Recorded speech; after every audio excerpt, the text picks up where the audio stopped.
Sir నేను కొనకలమిట్ల మండలం, కొనకలమిట్ల గ్రామం సార్. నాకు తరుణ్ అనే అబ్బాయి నా ఆరోగ్యం పట్ల బాగాలేకపోతే ఆ అబ్బాయి నాకు నరాల వీక్‌నెస్ ఉన్నది సార్. దాన్ని బట్టి తరుణ్ నా ఇంటికొచ్చిండు.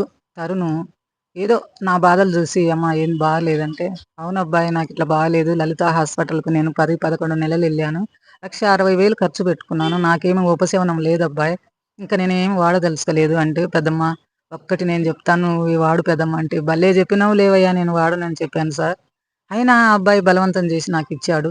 ఆ అబ్బాయి తరపున నేను మాత్రము ఇప్పుడు 11 వాడాను సార్. నేను వాడి నా పక్క వాళ్ళకి గూడా జెప్పాను. కానీ నాకైతే చాలా బాగా రిజల్టొచ్చింది. నా ఇంట్లో నేను, నా కూతురు, నా కొడుకు, ఇంకా ఒక చిన్న కూతురు గూడా వాడుతుంది. నా మనవళ్ళు, మనవరాళ్ళు గూడా వాడుతున్నారు సార్ నా తరపున. మాకైతే హ్యాపీయే. చాలా బాగుంది. నేనైతే హాస్పిటల్‌కెళ్ళట్లేదు. నా ఒంట్లో ఉన్న రోగమంతా బయటకు కొట్టేసింది సార్. అది సార్.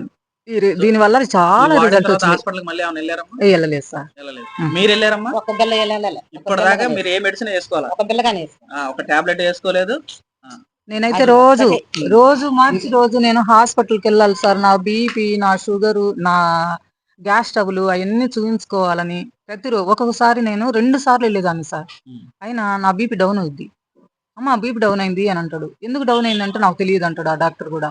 సార్ మళ్ళీ గుంటూరు నుంచి గూడా నేను ఒంగోలులో ఎయిమ్స్ హాస్పిటల్‌కు వెళ్ళాను.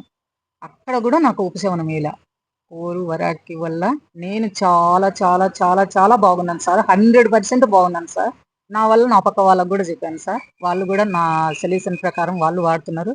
వాళ్ళు గూడా చాలా బాగున్నారు సార్.